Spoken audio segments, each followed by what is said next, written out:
Eu sou Silvana Medeiros Maia, desse canal que é o Saúde como Caminho. E temos o site que é o saudecomocaminho.com.br. E eu estou aqui com vocês a cada dia, refletindo, sentindo, escutando, partilhando um pouco da minha vida com vocês. À medida que a minha vida se expande, eu vou partilhando. Eu estou fazendo uma série essa semana sobre como a gente sai da criança e começa a viver como adulta, assumindo a responsabilidade pela própria vida, porque o adulto faz isso. O adulto, ele tem as suas características que você vai saber. Haverá sinais quando você estiver mais vivendo mais como um adulto do que como uma criança. E você tem que saber distinguir o que é um comportamento de uma criança do comportamento de um adulto. A criança, ela age impulsivamente. Por quê? Porque ela está querendo satisfação momentânea. Ela está querendo ter prazer a cada momento. É o que move toda criança, né? Todos nós já fomos crianças, então a gente queria brincar, a gente queria ter amigos para quê? Para brincar, para jogar bola, para correr, né? À medida que nós crescemos, nós nos deparamos com desafios novos, que vai requerer da gente outro tipo de atitude na vida. Se a gente continuar agindo apenas impulsivamente, nós não vamos dar conta, gente, de resolver, de lidar, de crescer de acordo com os convites que a vida faz no desenrolar da nossa estadia aqui na Terra. E muita gente pode entrar num estado de sofrimento profundo, porque se sente, vamos dizer, sem saída. Eu já me senti sem saída várias vezes, como se a vida tivesse criado uma armadilha e eu não soubesse sair dela, né? Inclusive, eu vou aproveitar para indicar uma série aqui no canal que é bem interessante para você entender essas armadilhas. Inclusive, eu coloquei o nome As Armadilhas do Inconsciente, né? Como é que a gente pode agir para desarmar esses lugares onde a gente estagnou, onde a gente ficou preso e a gente não sabe nem que está preso, nem por que está preso. Né? Então, quando a gente começa a estudar sobre isso e a entender, abre oportunidades para a gente visitar esses lugares, destravar, né, o que tá preso, descongelar o que está congelado. E esse processo que eu estou relatando essa semana, nessa série, é exatamente isso. Como é que eu posso ir crescendo? Como é que eu posso deixar a vida florescer em mim? Porque nós temos muito o que viver em cada uma das nossas fases. Tem muita coisa na infância, tem muita coisa maravilhosa na adolescência, né? São muitas informações, principalmente na adolescência, né?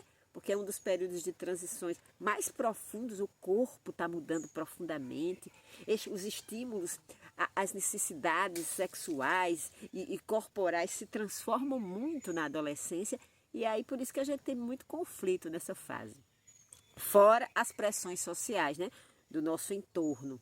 Mas, gente, nós que estamos já na vida adulta, né, que já passamos por todas essas fases, podemos ser generosas e generosos e acolhendo as confusões dos nossos adolescentes e ajudando eles a se centrarem, porque a tempestade vai passar.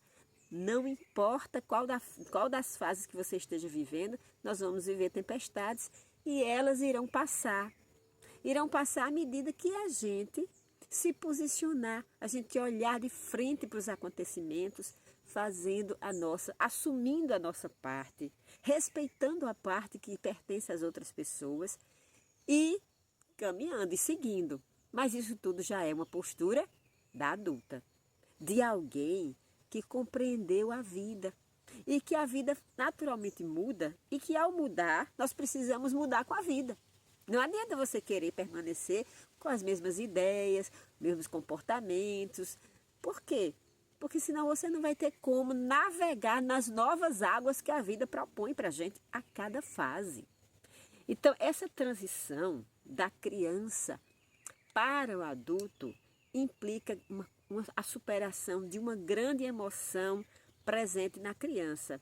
E é uma pergunta que eu deixei para minha amiga ontem, que nós temos uma troca, uma partilha toda quinta-noite sobre as nossas experiências de vida. E isso é muito saudável, viu?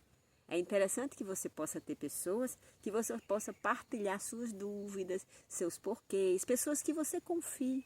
É assim que a gente desenvolve a confiança, né? A criança, para sair da criança para o adulto, nós vamos ter que lidar com os medos que a criança tem. E que são medos, gente, verdadeiros. Na nossa infância, realmente nós estivemos muito vulneráveis. Eu já disse aqui, nós éramos realmente dependentes das pessoas que estavam ao nosso redor.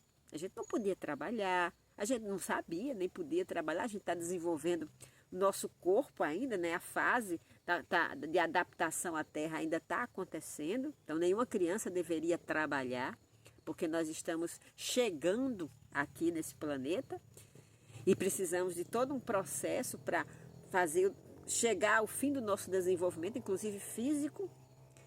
Então, aconteceram situações na nossa infância que a gente não tinha como se defender. A gente precisava que alguém defendesse a gente. Isso é verdade, não há dúvidas sobre isso. E aí, nós tivemos medo, porque muitas vezes os adultos não nos defenderam.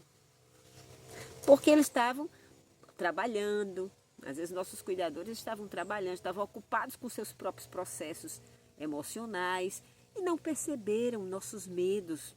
E a gente guardou isso para a gente. É bom a gente pensar do que é que a criança tem mais medo. Hein? O que é que, quando a gente está no estado de imensa vulnerabilidade, o que é que mais nos assusta? Eu penso, eu sinto, quando eu olho, quando eu converso com a minha criança, eu tinha muito medo de ficar só.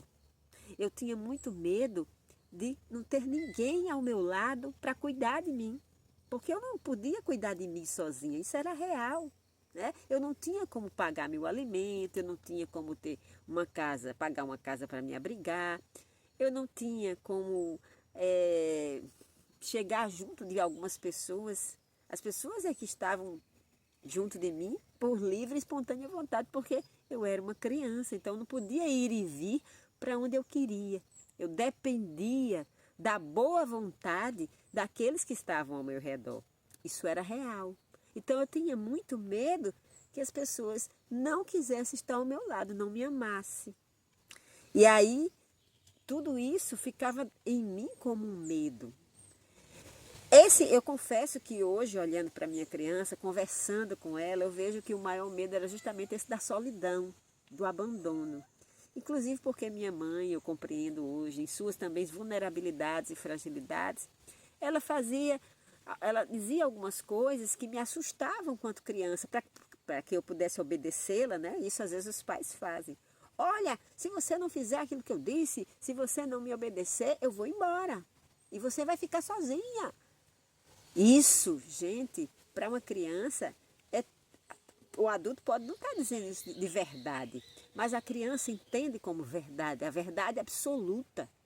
E aí esse medo do abandono, esse medo de não ter ninguém por ela, né? Que seria mesmo que a morte, uma criança sem ajuda morreria. Então, esse é o principal medo que a minha criança tem, o medo do abandono. E esse medo, e aí tem outros medos, né? O medo de não ter o que comer, o medo de não ter onde morar, que a criança fica também, né? Porque vê a agonia dos pais, vê a preocupação dos pais. O medo de ser quem ela é, dizer do que gosta, porque já foi repreendida. Menina, deixa de fazer isso é muito feio. Quantas vezes eu já vi um adulto dizer isso com as crianças? Para com isso, menino, para nisso, coisa mais feia. Papai do céu não gosta de menino que chora, ou menina aborrecida. Olha, então quer dizer, medo de expressar, a gente vai ficando com medo. Se papai no céu não gosta de menino que chora, então eu vou deixar de chorar. Eu vou esconder o meu choro. Olha, então eu vou aprendendo, eu vou criando máscaras para mostrar às pessoas o que elas querem que eu seja e não que eu sou. Eita, que isso é destruidor. Então, o medo de ser abandonada, o medo de não ser querida, o medo de não ser amada, fez com que muitas vezes eu mentisse, eu me enganasse, eu até fingisse para mim mesma que esse é o problema, né? Quando a gente cria máscaras para o mundo, a gente, de tanto a gente criar, afirmar essa criação, né? Que alguns podem dar o nome de mentira, a gente começa a acreditar naquilo ali. Então a gente começa a se ver nessa idealização. Tinha uma época que eu dizia a uma amiga, disse, olha, nem sempre a gente é o que a gente pensa que é. A gente precisa prestar atenção para ver profundamente quem realmente somos a partir dos nossos impulsos infantis. Nos nossos momentos de distração que a gente age com mais verdade. Então preste atenção e procure responder essa pergunta. Se você puder, coloque aqui nos comentários. Do que mais sua criança tinha medo? Quando você lembra, sua criança tinha mais medo de quê? Coloque aqui nos comentários. Vamos partilhar esses medos, porque à medida que a gente olha para eles, eles diminuem de tamanho. Porque na nossa infância eles eram monstruosos, eles eram gigantescos. Hoje não é mais verdade, a gente não é mais criança, a gente não vive mais na vulnerabilidade que a gente vivia. Então, esses medos podem ser trabalhados e diminuídos. E a gente pode ir fortalecendo o senso de segurança da nossa criança, para que a gente possa viver de uma maneira diferente, podendo mostrar ao mundo quem somos, nossos talentos, nossos limites, nossas compreensões, nossos posicionamentos. Claro que vamos perder alguns, mas vamos ganhar outros. Ganhar aqueles que estão afinados com a gente, que irão nos reconhecer e valorizar pelo que realmente somos e não por aquilo que a gente finge ser. Olha, fingir ser é destruidor. Não entre nesse caminho. E se você está nesse caminho, pé no freio, pare. Olhe e vá transformando aos poucos. Não precisa pressa, não precisa briga, não precisa confusão. Você precisa saber que está mudando. Você precisa sentir que você está se valorizando a cada dia mais. E assim será mais feliz, né? E assim, cada dia estará mais no seu adulto. Ok? Se não viu os primeiros vídeos, assista. Dê atenção à sua criança, escute, estude. Tem muita coisa falando sobre a criança hoje em dia. Acolha essa criancinha que está esperando que você cuide dela. Se você está aqui e não se inscreveu no canal, aqui embaixo é bem fácil se inscrever, viu? É só clicar e acionar esse sininho para ser avisado e avisado quando a gente coloca vídeo, que é todo dia. Como eu disse, se puder, deixe seu comentário aí sobre seus medos infantis e seu like, tá bom? Fique com Deus. Até mais tarde ou até amanhã.